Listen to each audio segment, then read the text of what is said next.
Assalamualaikum warahmatullahi wabarakatuh. Selamat pagi anak-anak ibu semuanya. Apa kabarnya kalian pada pagi ini? Semoga kalian dalam keadaan sehat-sehat saja dan tetap semangat dalam mengikuti pembelajaran kita pada pagi hari ini. Ibu harap kalian sudah menyediakan berbagai keperluan kalian yang mendukung untuk pembelajaran kita pada pagi hari ini. Apakah itu alat tulis, buku tulis, maupun buku paket kalian. Sehingga nantinya ini sangat mendukung sekali dalam pemahaman kalian dalam menerima pembelajaran yang Ibu akan sampaikan pada pagi ini. Dalam video ini, Ibu akan menjelaskan berbagai hal yang berkaitan dengan materi kita pada pertemuan kali ini. Ibu harap kalian mencermatinya dan mendengarkannya dengan cara seksama, sehingga apa yang menjadi tujuan dalam kegiatan pembelajaran pada saat ini itu bisa tercapai sesuai dengan yang diharapkan. Pada minggu yang lalu, kita sudah membahas masalah yang berkaitan dengan mobilitas sosial. Adapun materi kita pada pertemuan kali ini adalah menyangkut kepada pluralitas masyarakat Indonesia atau kemajemukan keanekaragaman masyarakat yang terdapat di negara Indonesia. KD yang kita pelajari pada pertemuan kali ini masih pada KD 32, yaitu menganalisis pengaruh interaksi sosial dalam ruang yang berbeda terhadap kehidupan sosial, budaya, serta pengembangan kehidupan kebangsaan. Adapun tujuan pembelajaran yang akan kita capai pada pertemuan kali ini adalah mampu menganalisis tentang pluralitas masyarakat Indonesia yang multikultural. Apa saja indikator yang akan kita capai pada pembelajaran kita pada pagi ini? Ada beberapa indikator yang akan kita capai. Yang pertama, menjelaskan pengertian pluralitas. Yang kedua, mengemukakan pengertian masyarakat multikultur. Yang ketiga, mendeskripsikan ciri-ciri masyarakat multikultur. Yang keempat, mendeskripsikan faktor penyebab terjadinya pluralitas masyarakat Indonesia. Yang kelima, menyebutkan contoh-contoh keanekaragaman yang terjadi pada masyarakat Indonesia. Yang keenam, mengklasifikasi masyarakat multikultural. Dan yang terakhir adalah mengidentifikasi dampak terjadinya masyarakat multikultur. Mari kita bahas satu persatu tentang indikator yang akan kita capai tersebut. Yang pertama, kita akan membahas apa sebenarnya pengertian pluralisme dan pengertian masyarakat multikultur. Mari kita lihat pengertian masing-masing. Yang pertama, pengertian pluralisme, yaitu paham atau keberagaman untuk dapat hidup secara toleran di tengah-tengah masyarakat yang majemuk, baik secara budayanya, agama, bahasa, politik, dan lain sebagainya. Yang kedua, pengertian masyarakat multikultur, yaitu suatu masyarakat yang terdiri atas banyak struktur kebudayaan yang disebabkan oleh banyaknya suku bangsa yang mempunyai struktur budaya sendiri yang berbeda dengan budaya suku bangsa lainnya. Apa saja ciri-ciri masyarakat multikultur tersebut? Mari kita bahas bersama-sama. Adapun yang menjadi ciri-ciri masyarakat multikultur, yang pertama, mempunyai lebih dari satu struktur budaya. Yang kedua, memiliki nilai-nilai dasar yang merupakan kesepakatan bersama dan sifatnya sulit untuk berkembang. Yang ketiga, sering adanya konflik sosial yang sifatnya berbau sara. Yang keempat, struktur sosial yang bersifat non-komplementer. Yang kelima, proses integrasi yang berjalan sangat lambat. Dan yang keenam, adanya dominasi ekonomi, politik, serta sosial budaya yang terdapat dalam masyarakat bersangkutan. Kemudian kita lihat apa saja faktor penyebab terjadinya masyarakat multikultur tersebut. Adapun faktor penyebab terjadinya masyarakat multikultur ada beberapa faktor. Yang pertama adalah keadaan geografis. Berbicara masalah keadaan geografis, kita tahu bahwa negara Indonesia merupakan negara yang berbentuk kepulauan, yang tentunya antara pulau yang satu dengan pulau yang lain dipisahkan oleh perairan, sehingga akan melahirkan berbagai macam budaya, suku bangsa yang sesuai pulau yang ditempati. Kedua, kondisi iklim dan struktur tanah. Ini adalah merupakan fenomena alam yang menyebabkan terjadinya perbedaan mata pencaharian masyarakat. Ada yang mengandalkan dari sektor laut, terutama bagi mereka yang tinggal dekat dengan laut dan wilayah pantai sebagai sumber kehidupannya, dan ada yang bersumber dari pertanian.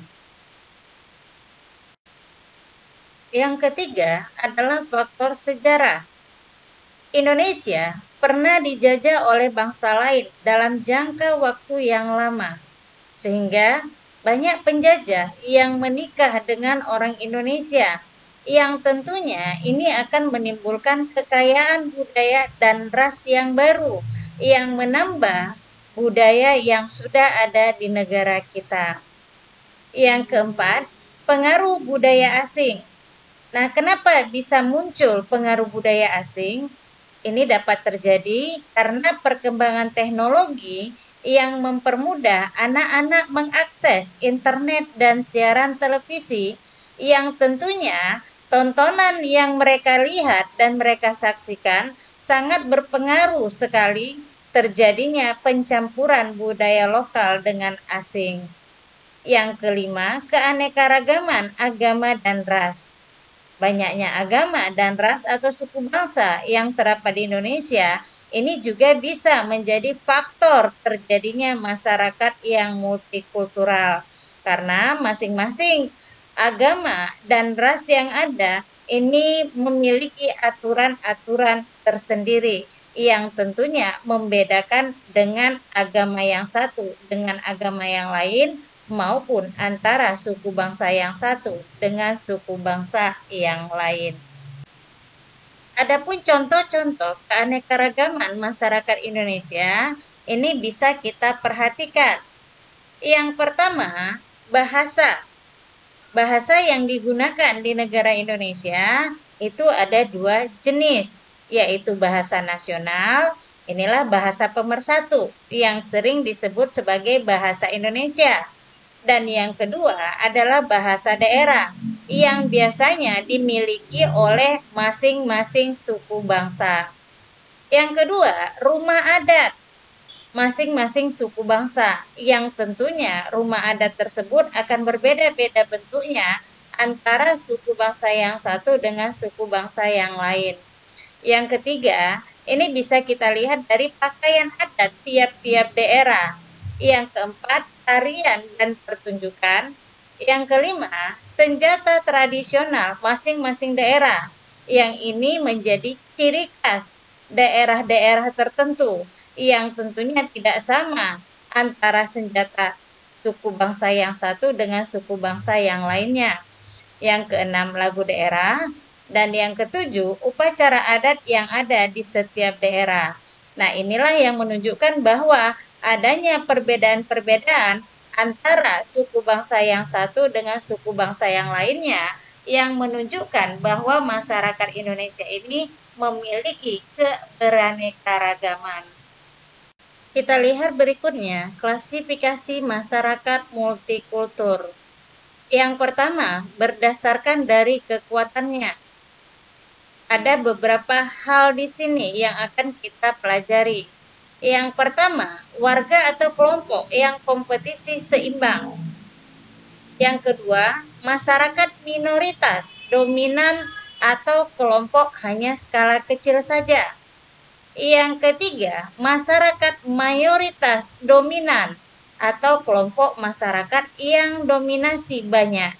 Yang keempat, fragmentasi, yaitu masyarakat yang terdiri dari banyak kelompok kecil, sehingga tidak ada yang mendominasi. Klasifikasi berikutnya adalah yang kedua, berdasarkan kecenderungan, perkembangan, serta praktik multikulturisme. Apa saja itu?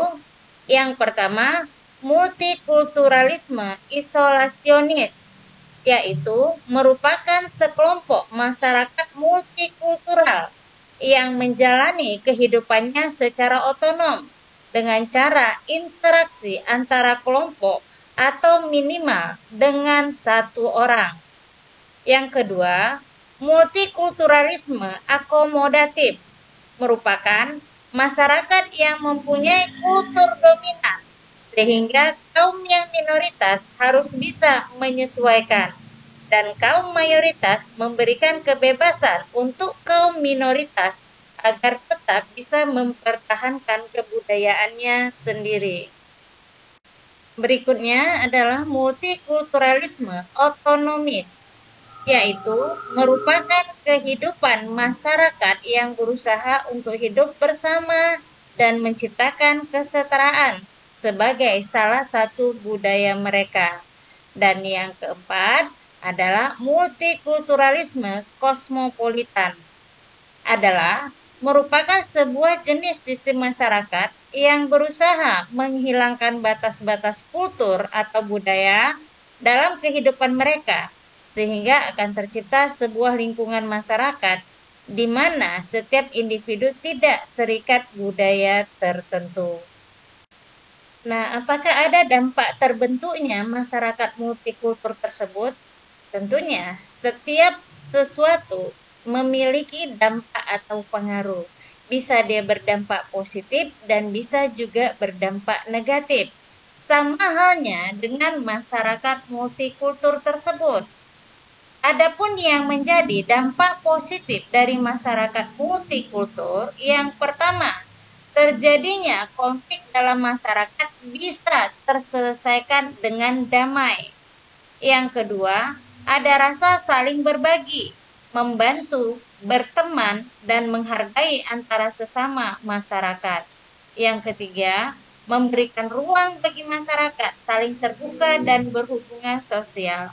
Dan yang keempat, ada ikatan timbal balik sesama masyarakat atau saling membutuhkan antara yang satu dengan yang lainnya. Bagaimana pula dengan dampak negatif yang dihasilkan? Adapun dampak negatifnya, yang pertama, akan muncul sifat fanatik terhadap suku bangsa yang dimiliki. Yang kedua, adanya kelompok politik yang lebih mementingkan kelompok sendiri dibandingkan dengan kelompok bersama. Yang ketiga, sikap primordialisme, yaitu memegang teguh pendirian terhadap budaya, kepercayaan, dan tradisi sendiri. Yang keempat, konflik. Ini biasa terjadi pada masyarakat multikultural karena adanya perbedaan pendapat atau yang lainnya. Yang terakhir adalah etnosentrisme. Apa itu? Ini adalah merupakan pandangan yang mengunggulkan kelompok sendiri yang bisa berdampak merendahkan kelompok yang lain. Demikianlah materi kita pada pagi hari ini. Ibu harap semoga kalian bisa mengerti dan bisa memahami apa yang sudah Ibu jelaskan. Kalau seandainya ada yang kurang kamu mengerti atau kurang paham dari penjelasan Ibu, kalian bisa menanyakannya langsung kepada Ibu melalui WA. Adapun tugas kalian, nanti Ibu akan kirimkan melalui WA Group dan juga melalui Google Classroom. Ibu harap pada kalian, silakan kerjakan tugas tersebut sesuai dengan petunjuk tugas dan waktu yang telah ditentukan. Atas perhatian anak-anak Ibu semuanya pada pagi hari ini, Ibu ucapkan terima kasih. Jaga kesehatan, tetap semangat, jangan keluar rumah apabila tidak perlu, dan sering cuci tangan menggunakan sabun. Dan Ibu akhiri dengan Assalamualaikum warahmatullahi wabarakatuh. dan selamat pagi.